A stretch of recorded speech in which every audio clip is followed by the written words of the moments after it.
On the night of December 7, 1907, between 300 and 500 masked men rode into Hopkinsville, Kentucky, in columns of two. Their horses' hooves were wrapped in burlap so the town would not hear them coming. They cut the telephone lines, disarmed the police, and set fire to the tobacco warehouses of James Duke's American Tobacco Company while the townspeople watched from behind their curtains. The New York Times called it the first military occupation of an American city since the Civil War. And all across the Black Patch, the tobacco country of western Kentucky and northern Tennessee, families learned the same lesson. When the night riders came, the law was miles away, and the only thing standing in the doorway was whatever you kept loaded. Number 9 on this list would cost you a $200 federal stamp today, just to keep it legal. And number 1 is the gun a farm family cut down by lantern light, the one weapon that could answer a whole hooded column in a doorway. These are 25 guns a Black Patch family kept close when the night riders rode. Legal by the door then. A federal charge now. Hit subscribe, because this list only gets heavier the closer we get to number 1. Let's count them down. Number 25. The Iver Johnson Safety Automatic Revolver. It was the cheapest self-defense a poor family could buy. A small break-top .32 caliber that a mail-order catalog would ship for the price of a good meal. Iver Johnson sold them by the hundreds of thousands with the slogan, "Hammer the hammer," promising it would not go off in your pocket.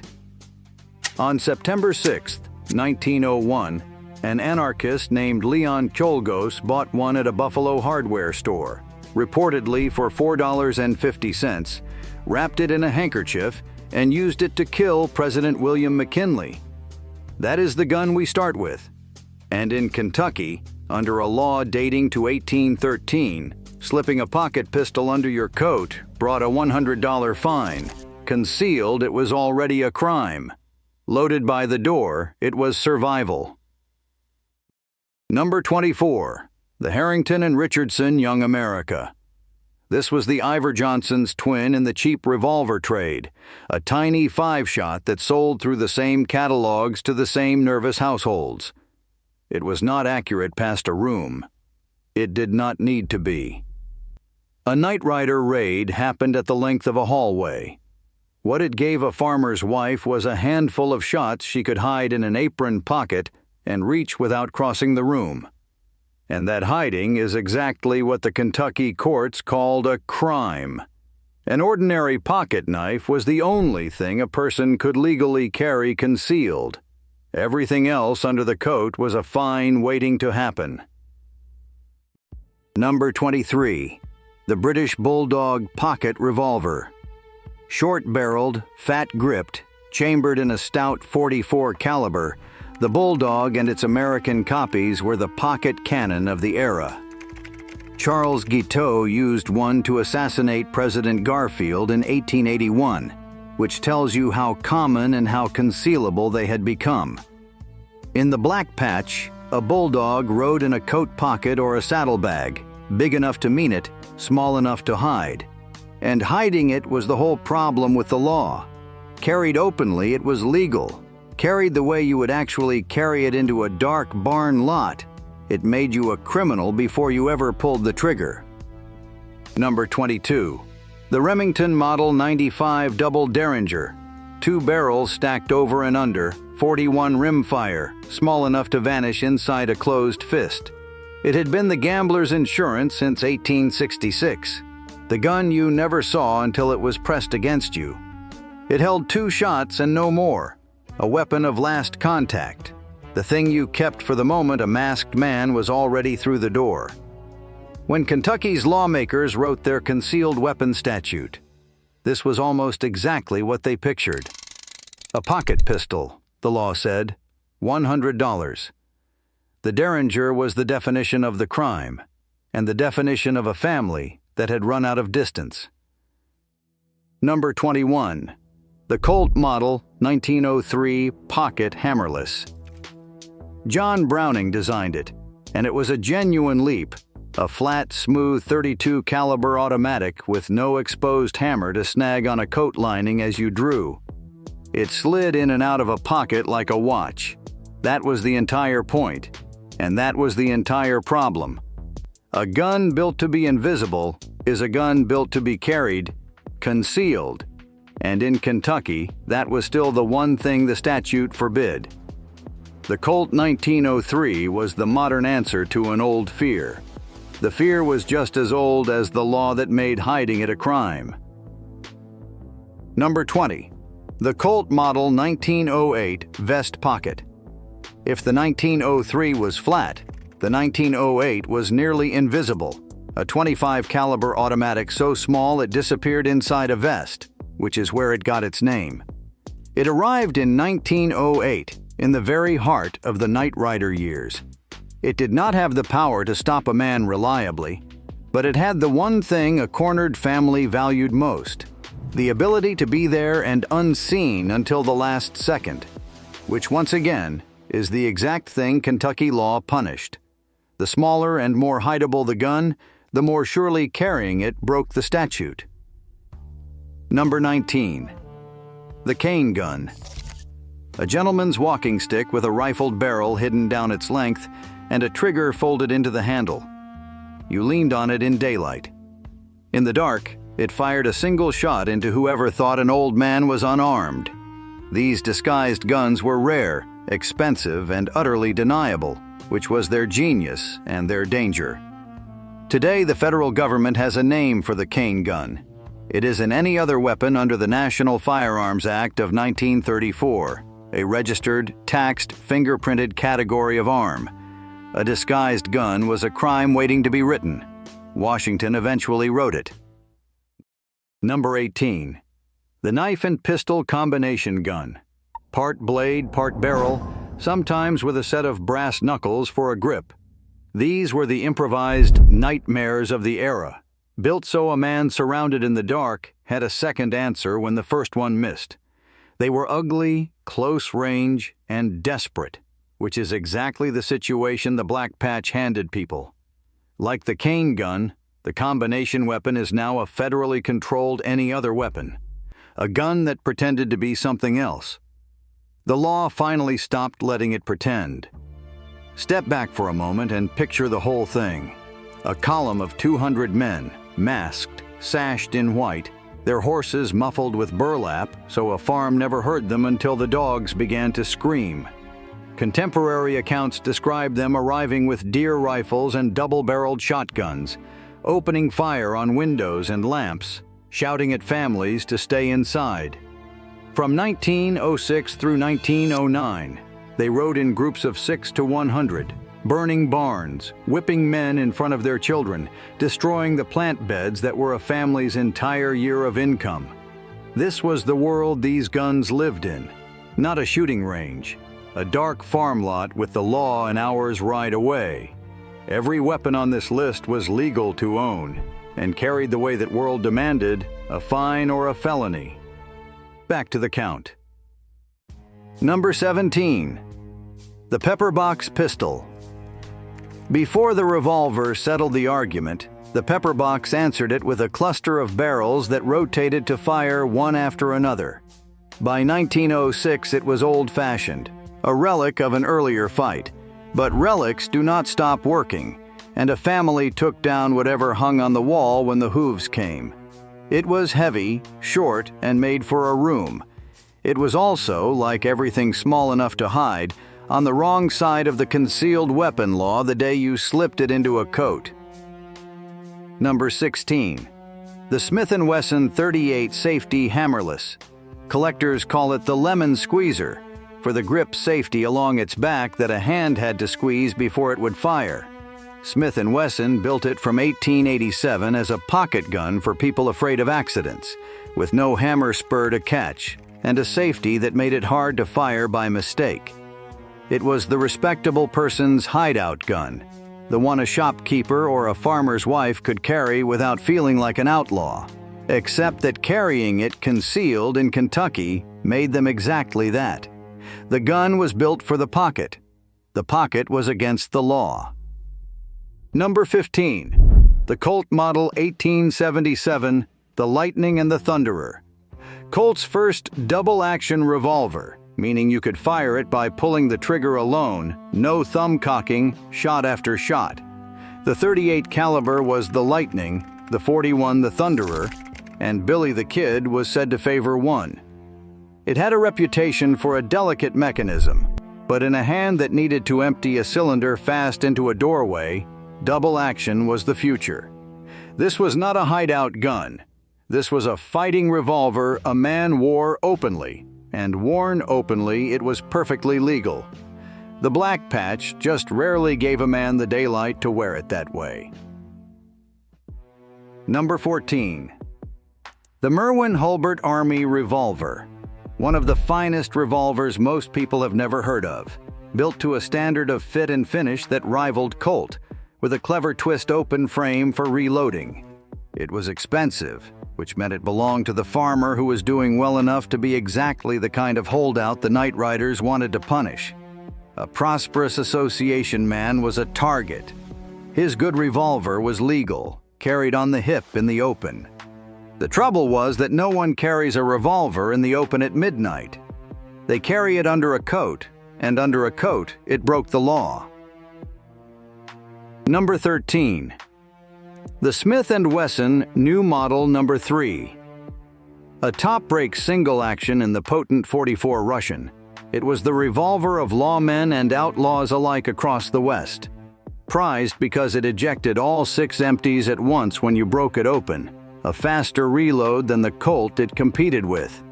In a running fight, seconds of reloading were the difference. Owned openly, it was as legal as a plow. But the black patch was not a place of open fights. It was a place of ambush in the dark, and a gun kept ready for that was a gun kept hidden, which the state had outlawed since 1813. Number 12. The Remington Single Action Army. Remington's answer to the Colt Peacemaker, a big-frame 6-shooter that never sold in the same numbers but shot every bit as hard. It found its way into holsters across tobacco country as an affordable alternative to the more famous Colt. Same size, same power, same purpose, to put a heavy slug into whatever was coming up the lane. Legal on the hip. And once more, useless on the hip when the threat only ever came masked and after dark, which pushed it under the coat and into the reach of the law. Number 11. The Colt New Service. This was the heavy one, a large-frame double-action introduced in 1898, chambered up to the .45 Colt, the revolver the United States Army itself would carry. It was too big to hide well, and it did not care. This was the gun you wanted when the thing you needed to stop weighed 1,000 pounds and had a rider on its back. A new service could break a charge. Owned and carried openly, it was entirely within the law. The problem, the same problem every time, was that the Night Riders never gave you an open, lawful, daylight fight. Number 10. The Winchester Model 1887 lever-action shotgun. John Browning. Again, this time building a shotgun that cycled with the same lever a cowboy worked on a rifle, throwing out one shell and seating the next with a single sweep of the hand. It gave a farmer fast, repeated loads of buckshot, a wall of lead for a doorway. Full length, it was a legal farm gun. But saw that barrel down to clear a hallway, the way a man defending a small house would be tempted to, and you have just built what federal law in 1934 would call a short-barreled shotgun, a registered, taxed, controlled weapon. Legal in the barn. A federal crime the moment you cut it for the door. Here is where the law finally caught up to these guns, decades after the Night Riders were gone. Kentucky's own Governor Augustus Wilson sent state troops into the Black Patch, and in 1910 the Night Rider leader, Dr. David Amos, stood trial for the Hopkinsville raid. He walked free because no Black Patch jury would convict him, but the raids were ending. The guns, though, kept riding into history. In 1934, Washington passed the National Firearms Act, the first federal gun law in the country, and with a single stroke it put a $200 tax and a federal registry on the short-barreled shotguns, the sawed-off long guns, and the disguised weapons that fill the top of this list. Legal by a Kentucky door in 1907, a federal case by 1934. The last 10 get heavier from here. Number 9. The Winchester model. 1897 pump shotgun. This is the one from the cold open. Browning's design again. A hammer-fired pump gun that let a man rack and fire as fast as he could work the slide. And it became the most trusted fighting shotgun in America for half a century. In its full-length form, it hung over 10,000 farmhouse doors, a legal, ordinary, respected tool. But the 1897 had a darker twin. Cut the barrel down to under 18 inches, and you had a riot gun, a devastating close-range weapon that could clear a lane in seconds. And that is exactly the temptation a family surrounded by masked riders would feel. In 1934, that shortened version became one of the defining targets of the National Firearms Act. $200 in tax when a working man made perhaps $3 or $4 a day. Fingerprints. A federal registry. The government did not ban the gun. It made hiding a short one a felony and a fortune. By the door in 1907, it was survival. By 1934, cut down for that same door, it was a federal crime. Number 8. The double-barreled hammer shotgun. No gun is more written into the black patch than this one. When historians describe the night riders surrounding a farmhouse, they describe the muzzle flash of double-barreled shotguns splitting the dark, and the families inside owned the very same guns. 2 hammers, 2 triggers, 2 barrels of buckshot, simple enough that it never jammed, and brutal enough that it never needed a third shot at close range. Every farm had one for birds, for varmints, for the fox in the henhouse. And every farm could, in an afternoon with a hacksaw, turn it into something else.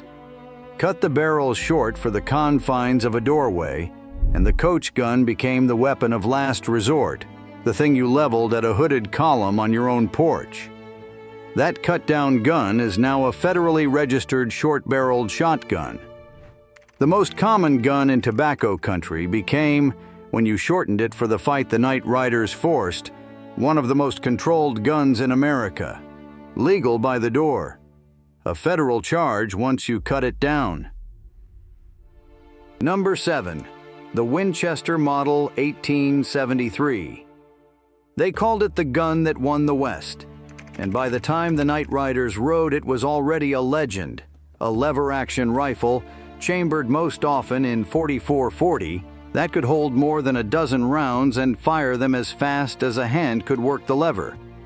30 years after it was introduced in 1873, it was still hanging over Kentucky mantles, still deadly, still loaded.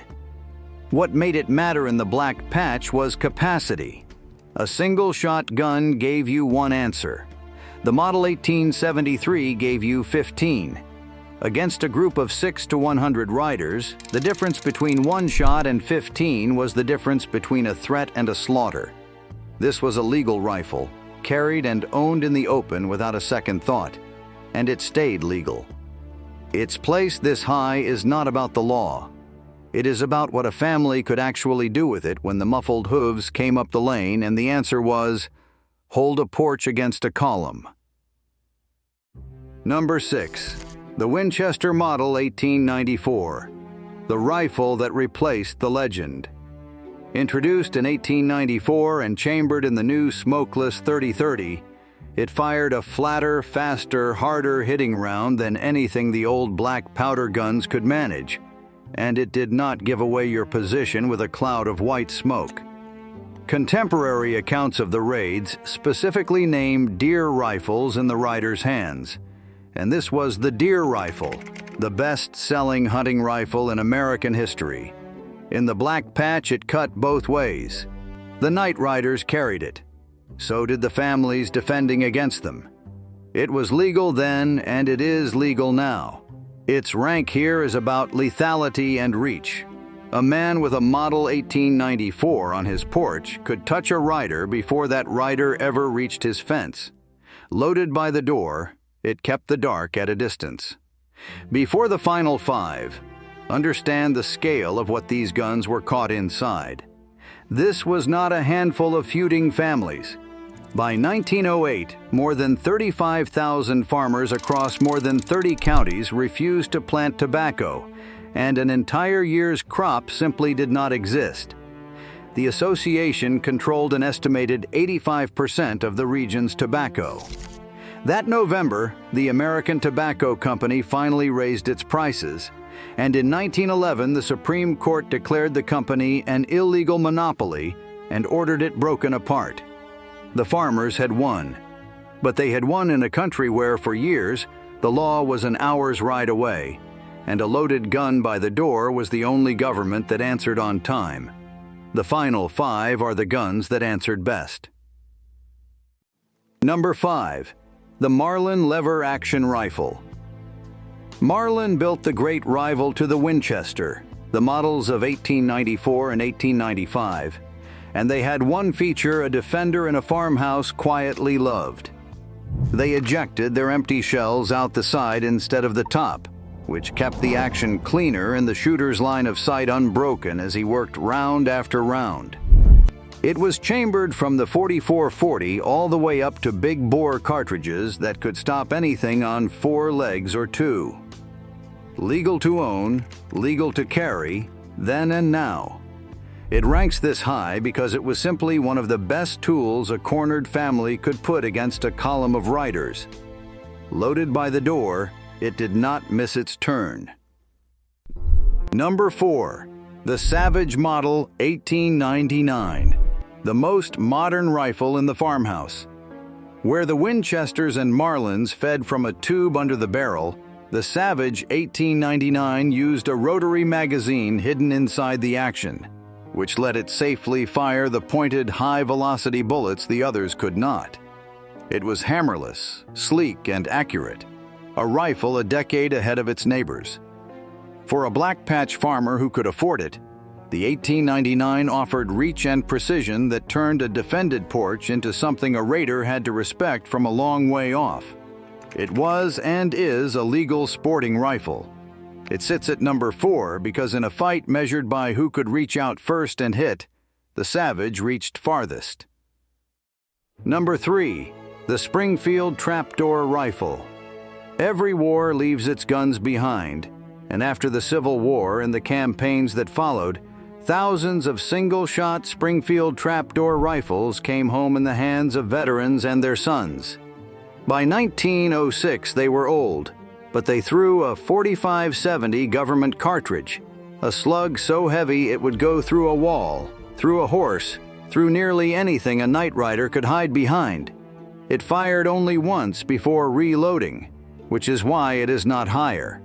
But that one shot was the heaviest single blow a farmhouse could deliver, a veteran's old service rifle standing in the door one more time.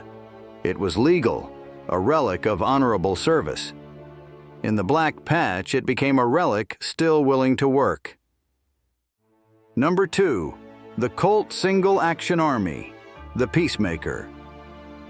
No handgun in American history is more recognized.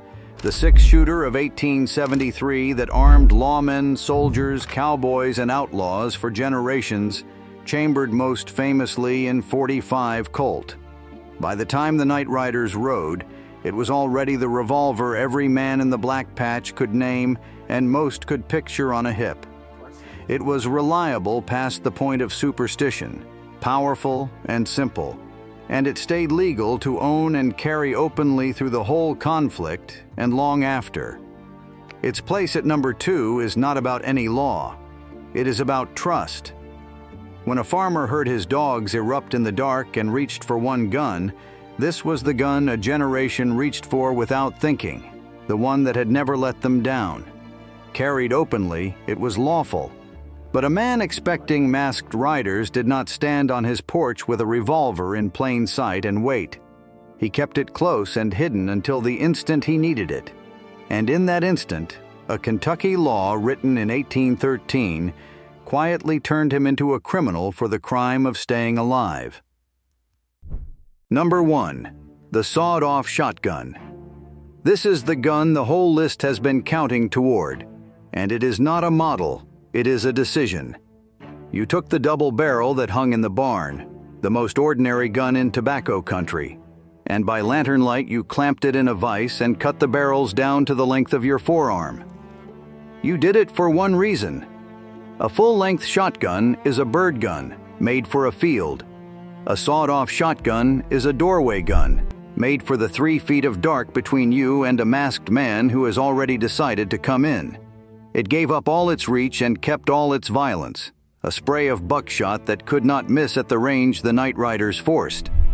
It is the most black patch weapon there is, because it exists only for that exact nightmare, a family surrounded in their own home with the law an hour away. And it is the gun that closes the circle. In 1934, that homemade cut down became the single clearest target of the National Firearms Act, a short-barreled shotgun requiring a $200 federal stamp, a registry and fingerprints, or a felony charge for the man who simply owned one. Legal as a bird gun by the door in 1907. A federal crime by 1934 for the same cut, made for the same doorway, born of the same fear. That is the whole story of this list in one gun. Go back to that December night in Hopkinsville, 1907. 300 masked men in the street, the police disarmed, the warehouses burning, and behind every dark window a family with one hand on a gun, listening. Every weapon we just counted down was legal to own by that door. Cut it short, hide it under a coat, or slip it in a pocket the way that world demanded, and the law had a name for you then or later. That is the strange truth of the black patch. The government that would one day outlaw these guns was the same government that, for years, was too far away to protect the people who loaded them. So, here is the question. If it were your farmhouse in the winter of 1907, and you heard burlap muffled hooves coming up the lane in the dark, which of these 25 would you want in your hands? Tell me the number in the comments. And if this is the kind of history you want more of, subscribe, because there are darker nights and stranger guns still to come.